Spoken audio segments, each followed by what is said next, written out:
ಕೇವಲ 1 ನಿಮಿಷದಲ್ಲಿ ಯಾರ ಮನಸ್ಸು ಬೇಕಾದರೂ ಅರಿತುಕೊಳ್ಳಿ. ಫ್ರೆಂಡ್ಸ್, ಬೇರೆಯವರ ಮನಸ್ಸನ್ನು ಅರಿತುಕೊಳ್ಳಲು 3 ವಿಧಾನಗಳಿವೆ.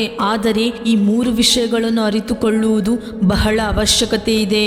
ಇದನ್ನು ತಿಳಿದುಕೊಂಡ ಮೇಲೆ ನೀವು ಯಾರ ಮನಸ್ಸನ್ನು ಬೇಕಾದರೂ ಅರಿತುಕೊಳ್ಳಬಹುದು. ಬನ್ನಿ ಫ್ರೆಂಡ್ಸ್, ಇದನ್ನು ಒಂದು ಅದ್ಭುತ ಬುದ್ಧನ ಕಥೆಯಿಂದ ತಿಳಿಯೋಣ. ಬಹಳ ವರ್ಷಗಳ ಹಿಂದೆ ಒಂದು ಸಣ್ಣ ಹಳ್ಳಿ ಇತ್ತು. ಅಲ್ಲಿ ಇಬ್ಬರು ಅಣ್ಣ ತಮ್ಮಂದಿರಿದ್ದರು. ದೊಡ್ಡವನು ಕುರುಡನಿದ್ದನು, ಸಣ್ಣವನು ಹೊಲದಲ್ಲಿ ಕೆಲಸ ಮಾಡುತ್ತಿದ್ದನು.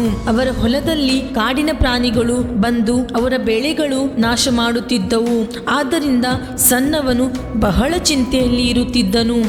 ಆಗ ಅವನಿಗೆ ಒಂದು ವಿಚಾರ ಬರುತ್ತದೆ. ಯಾಕೆ ನಾನು ನನ್ನ ಅಣ್ಣನ ಸಹಾಯವನ್ನು ಪಡೆಯಬಾರದು ಎಂದು ಯೋಚಿಸಿದ.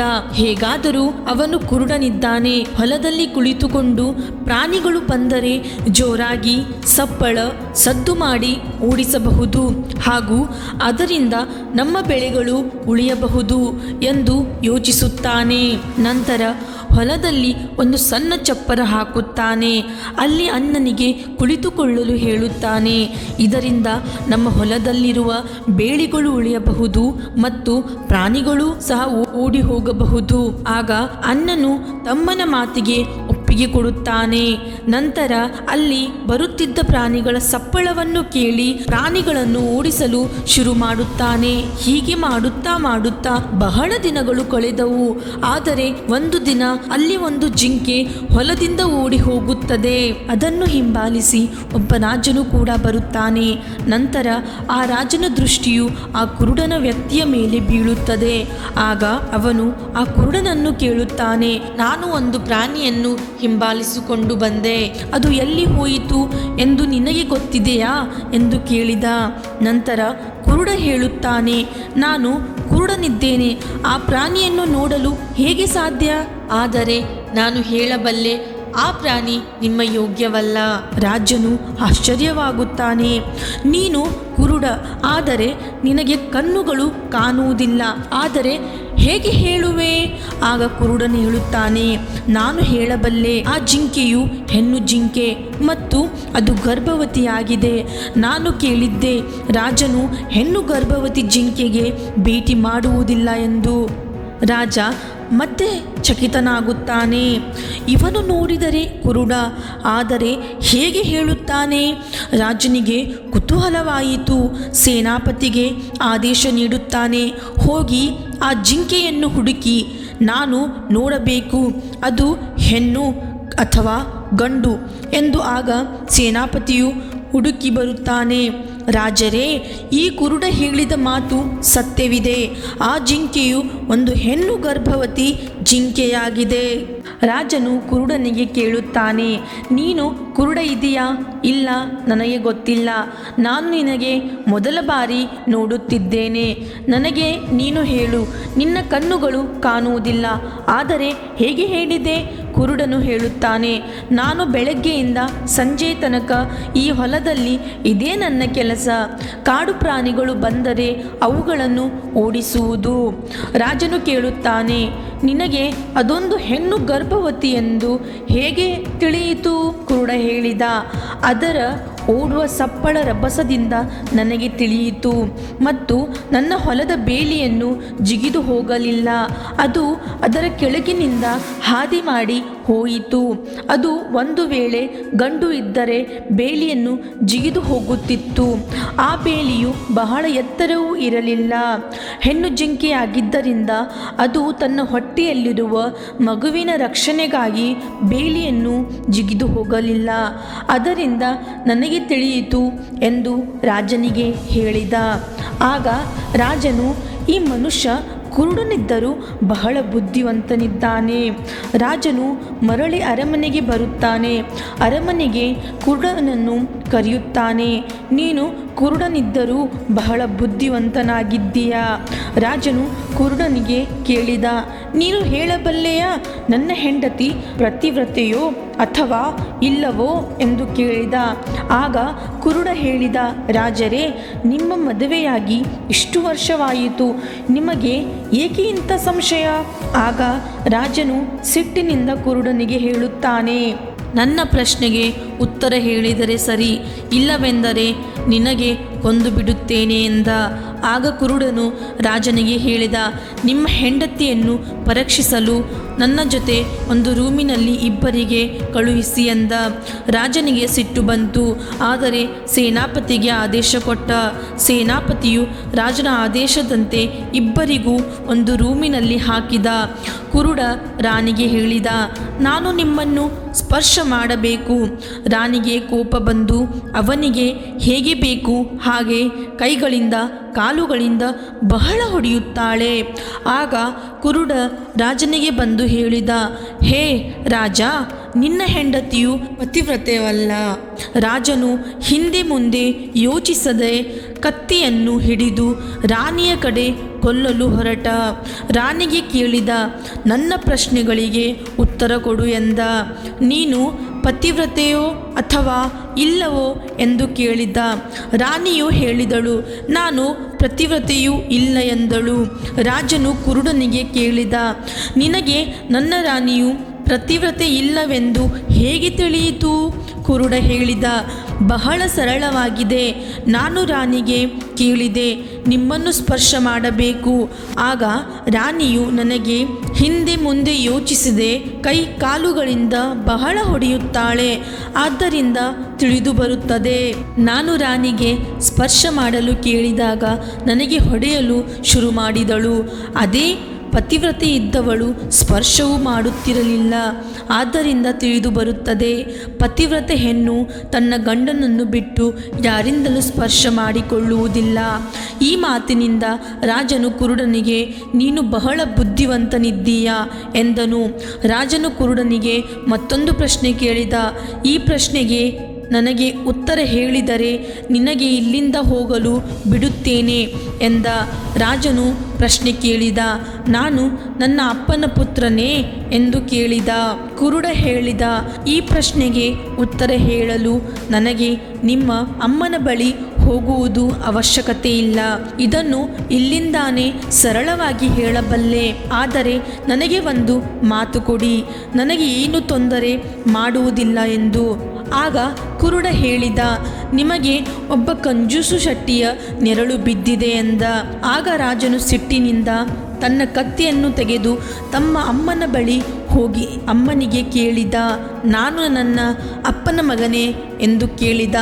ಅಮ್ಮ ಹೇಳಿದಳು, ನೀನು ನಿಮ್ಮ ಅಪ್ಪನ ಮಗನೇ. ಆದರೆ ಒಂದು ದಿವಸ ನಾನು ಜಳಕ ಮಾಡಿ ಕನ್ನಡಿಯಲ್ಲಿ ನೋಡುವಾಗ ಹಿಂದಿನಿಂದ ಒಬ್ಬ ಕಂಜೂಸು ಶೆಟ್ಟಿಯ ನೆರಳು ನನ್ನ ಮೇಲೆ ಬಿದ್ದಿದೆ ಎಂದಳು. ರಾಜನು ಸಂತೋಷನಾಗಿ ಕುರುಡನ ಬಳಿಗೆ ಓಡಿ ಹೋಗುತ್ತಾನೆ. ಅಲ್ಲಿಗೆ ಕುರುಡನಿಗೆ ಕೇಳಿದ, ನನ್ನ ಎಲ್ಲ ಪ್ರಶ್ನೆಗಳಿಗೆ ಎಲ್ಲ ಸರಿಯಾದ ಉತ್ತರ ಹೇಗೆ ಹೇಳಿದೆ? ರಾಜರೇ, ನಾನು ನಿಮ್ಮ ಪ್ರಶ್ನೆಗಳಿಗೆ ಎಲ್ಲ ಸರಿಯಾದ ಉತ್ತರಗಳು ಹೇಳಿದ್ದೇನೆ. ಆದರೂ ನೀವು ನನಗೆ ಬಹುಮಾನದ ರೀತಿಯಲ್ಲಿ ಹಣ ಒಡವೆಗಳು ಏನೂ ಕೊಡಲಿಲ್ಲ. ಅದೇ ಬೇರೆ ರಾಜನಾಗಿದ್ದರೆ ನನಗೆ ಸಂತೋಷದಿಂದ ಹಣ ಒಡವೆ ಕೊಡುತ್ತಿದ್ದ ಎಂದು ಹೇಳಿದ. ಆದರೆ ನೀವು ನನಗೆ ಒಂದು ಪೈಸೆಯೂ ಕೊಡಲಿಲ್ಲ. ಇದರಿಂದ ನಾನು ತಿಳಿದುಕೊಂಡೆ ನೀವು ಬಹಳ ಕಂಜೂಸರಿದ್ದೀರಾ ಎಂದು. ಆಗ ರಾಜನು ಜೋರಾಗಿ ನಗಲು ಶುರು ಮಾಡಿದ. ಆಗ ರಾಜನು, ನಿನಗೆ ಏನು ಬೇಕು ಕೇಳು, ಕೊಡುತ್ತೇನೆ ಎಂದ. ಆದರೆ ನನಗೆ ಹೇಳು, ನೀನು ಇಷ್ಟು ಸ್ಪಷ್ಟವಾಗಿ ನನ್ನ ಪ್ರಶ್ನೆಗಳಿಗೆ ಉತ್ತರಗಳನ್ನು ಹೇಳುತ್ತಿದ್ದೀಯಾ, ಅದು ಹೇಗೆ ಎಂದು ಕೇಳಿದ. ಕುರುಡ ಹೇಳಿದ, ನಾನು ಕುರುಡ, ಆದರೂ ನಾನು ತಿಳಿಯಬಲ್ಲೆ. ನನಗೆ ಕಣ್ಣುಗಳು ಇದ್ದಿದ್ದರೆ ನಾನು ತುಟಿ, ಕಣ್ಣು ಮತ್ತು ಮಾಡುವ ಕೆಲಸಗಳನ್ನು ನೋಡಿ ಮನುಷ್ಯ ಹೀಗೆ ಎಂದು ಹೇಳಬಲ್ಲೆ. ಆದರೆ ನಾನು ಕುರುಡನಿದ್ದೇನೆ. ನಾನು ಮುಂದಿನ ಮನುಷ್ಯನ ಮನಸ್ಸನ್ನು ತಿಳಿಯಲು ಅವನಿಗೆ ಒಂದು ಕೆಲಸ ಕೊಟ್ಟೆ. ಆ ಕೆಲಸದಿಂದ ನಾನು ತಿಳಿದೆ ಅವನ ಮಾಡುವ ಕೆಲಸ ಹೀಗಿದೆ ಮತ್ತು ಮನಸ್ಸಿನಲ್ಲಿ ಏನು ನಡೀತಿದೆ ಎಂದು ಇದರಿಂದ ನಾನು ತಿಳಿದೆ. ಹಾಗಾದರೆ ರಾಜನು, ನಾನು ಕೂಡ ಯಾರ ಬೇಕಾದವರ ಮನಸ್ಸನ್ನು ತಿಳಿಯಲು ಸಾಧ್ಯವೇ ಎಂದು ಕೇಳಿದ. ಆಗ ಕುರುಡ ಹೇಳಿದ, ಹೌದು, ಆದರೆ ನಮ್ಮ ಮನಸ್ಸನ್ನು ಮೊದಲು ಶಾಂತವಾಗಿ ಇಡಬೇಕು. ಮತ್ತು ವರ್ತಮಾನದಲ್ಲಿ ತೆಗೆದುಕೊಂಡು ಹೋಗಬೇಕು. ನಾನು ನಿಮಗೆ 3 ವಿಷಯಗಳನ್ನು ಇವತ್ತು ಹೇಳುತ್ತೇನೆ. ಬಹಳ ಸರಳವಾಗಿವೆ, ಆದರೆ ಮೊದಲು ನಮ್ಮ ಮನಸ್ಸನ್ನು ಏಕಾಗ್ರತೆ ಮಾಡಬೇಕು. ನಮ್ಮ ಮನಸ್ಸನ್ನು ಏಕಾಗ್ರತೆ ಮಾಡಿದರೆ ನಮ್ಮ ಮನಸ್ಸು ವರ್ತಮಾನದಲ್ಲಿ ತೆಗೆದುಕೊಂಡು ಬರಬಹುದು. ಇದರಿಂದ ನಾವು ಬೇರೆಯವರ ಮನಸ್ಸನ್ನು ತಿಳಿಯಬಹುದು.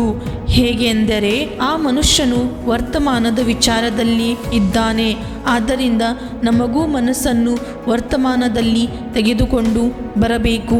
ಆಗ ನಾವು ಬೇರೆಯವರ ಮನಸ್ಸನ್ನು ತಿಳಿಯಬಹುದು. ಮುಂದೆ ನಿಂತಿರುವ ಮನುಷ್ಯ ಹಿಂದಿನ ವಿಚಾರಗಳು ಯೋಚಿಸುತ್ತಿದ್ದಾನೆವೆಂದರೆ ಅವನು ವರ್ತಮಾನದ ವಿಚಾರಗಳು ಯೋಚಿಸುತ್ತಿದ್ದಾನೆ ಮತ್ತು ವರ್ತಮಾನದ ವಿಷಯಗಳು ಮಾತನಾಡುತ್ತಿದ್ದಾನೆ ಮತ್ತು ಹಿಂದಿನ ವಿಚಾರಗಳಲ್ಲಿ ಮುಳುಗಿದ್ದಾನೆ. ಆದ್ದರಿಂದ ಬೇರೆಯವರ ಮನಸ್ಸನ್ನು ತಿಳಿಯಲು ಮೊಟ್ಟಮೊದಲು ನಾವು ನಮ್ಮ ಮನಸ್ಸನ್ನು ಏಕಾಗ್ರತೆ ಮಾಡಿಕೊಳ್ಳಬೇಕು ಮತ್ತು ಮುಂದಿನ ಮನುಷ್ಯನಿಗೆ ವರ್ತಮಾನದಲ್ಲಿ ತೆಗೆದುಕೊಂಡು ಬರಬೇಕು.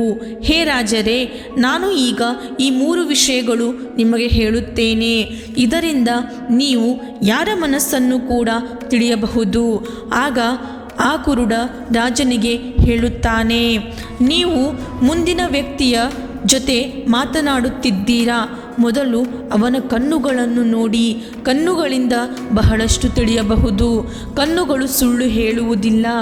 ಈ ವಿದ್ಯೆಯು ನಾನು ನನ್ನ ಗುರುಗಳಿಂದ ಬಹಳ ವರ್ಷಗಳ ಹಿಂದೆ ಕಲಿತಿದ್ದೇನೆ, ಆದರೆ ನನಗೆ ಈಗ ಕಣ್ಣುಗಳಿಲ್ಲ. ನೀವು ಮುಂದಿನ ವ್ಯಕ್ತಿಯ ಕಣ್ಣುಗಳನ್ನು ನೋಡಿ ಬಹಳ ವಿಷಯಗಳನ್ನು ತಿಳಿಯಬಹುದು. ಮುಂದಿನ ವ್ಯಕ್ತಿಯ ಕಣ್ಣುಗಳಿಂದ ಹಿಂದೆ, ಮುಂದೆ, ಮೇಲೆ, ಕೆಳಗೆ, ಸಂತೋಷ ಮತ್ತು ನಿರಾಸೆಯನ್ನು ನೋಡಬಹುದು. ಉದಾಹರಣೆ, ಒಬ್ಬ ಕಳ್ಳನು ತನ್ನ ಕಳ್ಳತನ ಮುಚ್ಚಿಡಲು ಕಣ್ಣುಗಳನ್ನು ಹಿಂದೆ ಮುಂದೆ ಮಾಡುತ್ತಾನೆ, ಮೇಲೆ ಕೆಳಗೆ ಮತ್ತು ಕಣ್ಣಲ್ಲಿ ಕಣ್ಣಿಟ್ಟು ನೋಡುವುದಿಲ್ಲ. ಎಲ್ಲಾದರೂ ನನ್ನ ಕಳ್ಳತನ ಸಿಗಬಹುದೆಂದು ಹೀಗೆ ಮಾಡುತ್ತಾನೆ.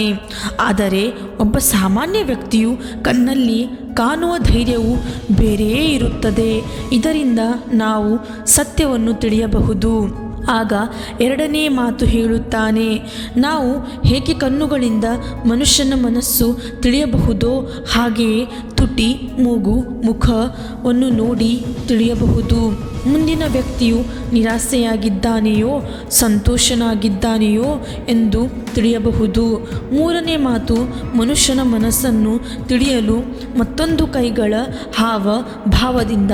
ಹೇಗೆಂದರೆ, ಮನುಷ್ಯನು ಮಾತನಾಡುವಾಗ ಕೈಗಳನ್ನು ಅಲ್ಲಾಡಿಸುವುದು, ಪದೇ ಪದೇ ಕೈಗಳನ್ನು ಮುಖಕ್ಕೆ ಹಚ್ಚುವುದು, ಶರೀರವನ್ನು ಅಲ್ಲಾಡಿಸುವುದು ಮತ್ತು ಕೈಗಳಿಂದ ಸನ್ನೆ ಕೊಡುವುದು ಮಾಡುತ್ತಾನೆ. ಈ 3 ವಿಷಯಗಳನ್ನು ನಾವು ಎಷ್ಟು ಬೇಗ ತಿಳಿದುಕೊಳ್ಳುತ್ತೇವೋ ಅಷ್ಟು ಬೇಗ ನಾವು ಬೇರೆಯವರ ಮನಸ್ಸನ್ನು ತಿಳಿಯಬಹುದು. ಹಾಗಾದರೆ ನೀವು ಕೂಡ ಬೇರೆಯವರ ಮನಸ್ಸನ್ನು ತಿಳಿಯಲು ಇಚ್ಛಿಸುತ್ತೀರೋ? ನಿಮ್ಮ ಮನಸ್ಸನ್ನು ಮೊದಲು ಏಕಾಗ್ರತೆ ಮಾಡಿಕೊಳ್ಳಬೇಕು. ತದನಂತರ ಮುಂದಿನ ಮನುಷ್ಯನ ಮನಸ್ಸನ್ನು ವರ್ತಮಾನದಲ್ಲಿ ತೆಗೆದುಕೊಂಡು ಬರಬೇಕು. ನೀವು ನೋಡಿರಬಹುದು, ಬಹಳಷ್ಟು ಸಾಧುಗಳು, ಸಂತರುಗಳು ನಿಮ್ಮ ಕಣ್ಣುಗಳ ಹಾವ ಭಾವದಿಂದ, ಕಣ್ಣುಗಳ ಸನ್ನೆಯಿಂದ ನಿಮ್ಮ ಮನಸ್ಸಿನಲ್ಲಿ ಏನು ನಡೆಯುತ್ತಿದೆ ಎಂದು ಹೇಳುತ್ತಾರೆ. ಅವರ ಮನಸ್ಸು ಶಾಂತಿ, ಏಕಾಗ್ರತೆ ಇರುತ್ತದೆ. ನೀವು ನಿಮ್ಮ ಬಗ್ಗೆ ಏನು ತಿಳಿದುಕೊಳ್ಳಲು ಬಂದಿದ್ದೀರಾ ಎಂದು ಅವರು ನಿಮ್ಮನ್ನು ನೋಡಿ ಹೇಳಬಹುದು. ಹಾಯ್ ಫ್ರೆಂಡ್ಸ್, ನೀವು ಇಲ್ಲಿ ತನಕ ನಮ್ಮ ಎಲ್ಲ ಕಥೆಯನ್ನು ಕೇಳಿದ್ದೀರಾ.